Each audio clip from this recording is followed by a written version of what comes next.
이게 참 그 돈이 얼마나 귀하니까 소중하고 이거 조금이라도 5% 1% 수익 손에 나면 얼마나 마음이 아프니까 어떻게 해야 되나? 안녕하세요. SC제일은행 독산동점에서 근무하고 있는 SC 크리에이터 정승화 대리입니다. 오늘도 지난 시간에 이어서 SC제일은행 유튜브 채널에 남겨주신 다양한 고민들 모아봤는데요. 돈과 재테크에 관련된 다양한 이야기들 오늘도 전쌤과 함께 나눠보겠습니다. 전쌤 안녕하세요. 네, 세 번째 인사드립니다. 유튜브에서 경제 강의를 하고 있는 경제멘토 전쌤 정현도입니다. 저희가 두 번을 만났는데 이제 세 번째잖아요. 어떻게 현금도 좀 확보하고 정리를 좀 하셨나요? 네, 뭐 통장 쪼개려고 했는데 사실 또 일하느라 바빠서 이제 세 편을 좀 연장하려고 일부러 안 하시는 건 해야 아니죠? 되니까. 네. 그럼 오늘도 한번 다양한 얘기 나눠보도록 할 건데요. 네, SC제일은행과 돈쌤이 함께하는 고민이 뭐니 지금 시작합니다. 자, 댓글 한번 살펴보겠습니다. 역시 빠지는 재테크인 것 같은데 진짜 관심이 많으신 것 같아요. 저도 그렇지만 채권 투자 이름만 들어도 참 어려운데 이 채권이 투자라는 게 참 뭔가요? 일단 개인들에게 채권 투자는 뭐 그렇게 쉽거나 흔한 일은 아닌데, 채권이라고 하면 이제 우리가 예를 들어 주식을 산다. 뭐 예를 들어서 어떤 기업의 주식을 산다는 거는 이 기업에 이제 투자하는 거잖아요. 근데 이 기업의 채권을 사는 거는 돈을 빌려주는 거예요. 채권은 주식처럼 막 불리는 것보다는 좀 방어적인 개념으로 많이 쓰는 개념이다 정도로 알고 있으면 좋고, 경기가 나빠질 때 좀 안전한 투자처구나 이해를 하시면 될 것 같아요. ETF에 관심이 가는데 정확히 뭔지 모르겠어요. 알려주세요 라고 댓글 남겨주셨어요. ETF는 제가 지난 시간에도 잠깐 설명을 좀 드린 것 같은데, 펀드를 이제 상장을 해놓은 거예요. 그러니까 상장을 한다는 건 이제 주식처럼 사고 팔 수 있게 해놓은 거죠. 채권에도 ETF가 있거든요. 그래서 경기가 이제 점점 나빠질 것 같아서 자기는 좀 채권 투자를 해서 좀 방어를 하고 싶다는 그런 분들이 계시면, 채권 투자는 직접 하기에는 금액이 좀 커요. 뭐 국채를 뭐 어떻게 하려면 뭐 몇억 정도 단위가 필요하니까 채권도 ETF가 있어서 이런 걸 활용하시면 된다는 거고, 펀드를 주식처럼 거래할 수 있다라는 거는 지난 시간에도 설명드렸으니까 그 영상 좀 참고해 주시면 도움이 될 것 같아요. 어딘가에 네. 있겠죠? 유튜브 보니까 이런 거 많더라고요. 네. 이 ETF 방금 들으셔도 조금 이해 안 가실 수 있어요. 그래서 이 상품에 대해서 지난 시간에 이어 한 번 더 최보경 차장님의 얘기를 들어보도록 하겠습니다.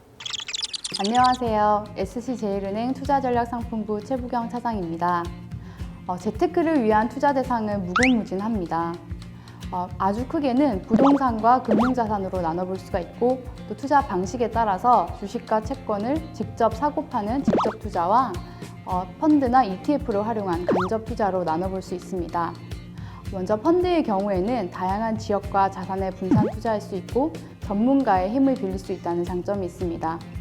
운영을 맡은 이 펀드 매니저들은 특정 지수를 초과 달성하는 목표를 가지고 있기 때문에 투자자들은 이에 대한 대가로 조금 높은 비용을 지불하게 됩니다. ETF는 특정 지수를 추종하는 것을 목표로 합니다.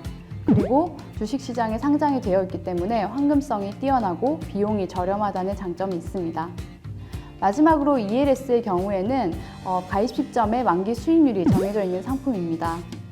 특정 조건에 충족되기만 하면 단기간에도 높은 수익을 얻을 수 있기 때문에 많은 투자자들이 선호하는 상품 중에 하나입니다. 최보경 차장님께서 이 ETF에 대해서 또 다른 상품에 대해서 정말 일목요연하게 설명을 해주셨는데요. 감사드리고요. 그러면 다음 질문으로 세제 혜택. 그래요. 우리 그 연말정산 직장인들 할 때 더 내는 경우도 있는데 한 푼이라도 또 돌려받고 싶잖아요. 어떻게 하면 좀 그런 방법들이 있을까요? 일단 저는 개인적으로 많이 내는 사람이 되자. 많이 벌어서 많이 내는 사람이 되자는 건데, 저도 그러고 싶은데. 이제 그 당장 안 되면 이제 우리가 그 원천 징수를 해서 세금을 먼저 뗐잖아요. 거기에서 이제 비용을 인정받아서 돌려받는 게 연말정산인데 이게 매년 조금씩 바뀌어요. 뭐 예를 들어서 뭐 악령 구입비 같은 것들이 포함이 된다거나 뭐 이런 것들이 특히 요즘은 이제 월세가 조금 많이 내니까 이거에 대해서도 세액 공제를 한다든지 이런 것들이 변화가 꽤 있거든요. 이런 것들은 그 연말 정산할 때쯤 되면 이제 국세청 이런 데서 홍보를 많이 하니까 참고하셔가지고 많이 좀 챙기시면 좋을 것 같고, 그리고 기왕 그때 가서 좀 늦을 수도 있는 게 예를 들어서 뭐 체크카드가 조금 더 된다거나 뭐 이런 것들, 전통시장에서는 100만 원이 더 추가된다거나 이런 것들은 사전에 미리 조금 해두면 나중에 세금을 한 푼이라도 더 돌려받는 데 도움이 되죠. 네. 돈쌤께서는 좋은 금융상품을 고르는 팁이 있을까요? 어떤 분이 질문해 주셨는데. 일단은 금융상품이라고 하는 건 이제 도구거든요. 그래서 자기가 이제 뭘 하고 싶고 어떤 상황인지를 잘 알고, 예를 들어서 뭐 미국 시장에 대해서 믿음이 있다. 난 장기적으로 미국에 투자를 하겠다. 그러나 미국 주식을 실제 거래한다는 거는 뭐 밤 시간에, 새벽 시간에 거래를 해야 되고 환전도 해야 되고 여러 가지 일들이 있으니까, 그럴 때는 이제 펀드나 ETF를 통해 가지고 하면 훨씬 그 수고를 줄일 수가 있는 거고, 그리고 뭐 국내에서 내가 잘하는 분야가 있다라고 하면 펀드보다 내가 더 기업을 선택해서 또 수익을 낼 수도 있고, 그래서 이거는 자기가 뭘 하고 싶은지를 명확히 하면 거기에 적합한 투자 방법이나 투자 도구를 찾을 수가 있을 거예요. 투자를 하려고 하는데 손해가 날까봐 두려워요. 그쵸. 이게 참 그 돈이 얼마나 귀합니까? 소중하고. 이거 조금이라도 5%, 1% 수익 손해 나면 얼마나 마음이 아픕니까? 어떻게 해야 되나요? 사실 투자에서 돈을 번다는 것 자체가 그 위험을 감수한 대가거든요. 근데 우리가 예를 들어서 100만 원을 가지고 10만 원씩 투자를 10군데 한다고 치죠. 그러면 다 맞출 수 없는 거잖아요. 근데 어느 정도면 괜찮은 성적일까라고 봤을 때, 우리가 야구할 때 4번 타자 정도 되면 3할 조금 넘어가는 타율이잖아요. 그렇죠. 그것도 엄청난 에이스로 봐주셔요. 네. 투자도 마찬가지예요. 30%만 승률이 넘어가도 굉장히 잘하는 거거든요.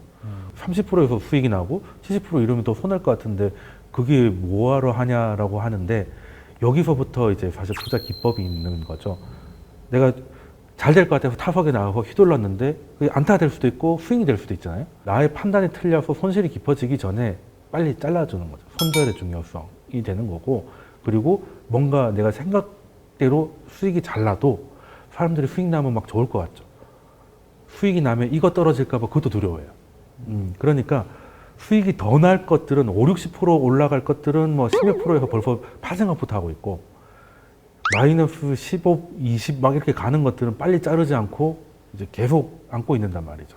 그래서 손실은 마이너스 한 5% 정도에서 커트를 해주고, 그리고 성공했을 때는 적어도 20% 정도는 가게 되면, 그러면 총 7번 실패 3번 성공인데 마이너스 5 곱하기 7번이니까 마이너스 35죠. 근데 성공을 3번 했지만 20%씩 3번이면 60이잖아요. 그러면 총 플러스 25가 되는 거예요. 중요한 거는 내가 두려우면 내가 1,000만 원 갖고 투자를 하려고 생각을 했다. 근데 예를 들어 3, 40%가 물릴 수도 있다는 걸 생각을 했을 때 그건 내가 1년 정도는 감당할 수 있어 라고 하면 되고, 불안하면 금액을 좀 줄이는 거죠. 네, 오늘의 이야기는 여기까지입니다. 3편에 걸쳐서 우리 다양한 재테크, 또 돈에 대한 이야기를 함께 나눠봤는데요. 돈쌤께서는 어떠셨나요? 사실 이거 시작될 때 하고 싶은 말들이 굉장히 많았는데 그 세 번째 시간까지 금방 다 지나가가지고 좀 아쉬운 것도 없잖아 있는데, 다음에 또 기회가 되면 또 많은 이야기를 좀 전해드리도록 할게요. 네. 사실 뭐 저도 유튜브를 통해서 다양한 정보를 접하고 있는데 또 직접 만나는 거랑 또 다를 수 있기 때문에 보시는 분들께서도 이제 가까운 저희 제일은행 지점을 찾으셔서 많은 자문 구하셨으면 좋겠습니다. 자, 이제 인사드리겠습니다. SC제일은행과 돈쌤이 함께한 고민이 뭐니 여기서 마칩니다. 감사합니다. 안녕히 계세요. 안녕히 계세요. 자, 고민이 뭐니 세 편이 모두 마무리가 됐는데요. 제가 바쁘신 분들을 위해서 세 줄 요약을 해드리면, 첫 번째, 돈이 들어오고 나가는 걸 한눈에 볼 수 있도록, 뭐 가계부도 좋고 어플도 좋으니까 한눈에 볼 수 있도록 정리하라. 그리고 금융시장이 뭐 들어가고 나쁘고를 떠나서 자기의 상황이 투자를 할 수 있는 상황인지 아닌지를 보는 게 더 중요하고, 그리고 세 번째, 금융상품은 좋은 거 나쁜 거가 아니라 내가 지금 하려는 거에 그 목적에 부합한지 안 한지를 찾는 것이 더 중요하다. 이거 꼭 기억해 주셨으면 좋겠습니다.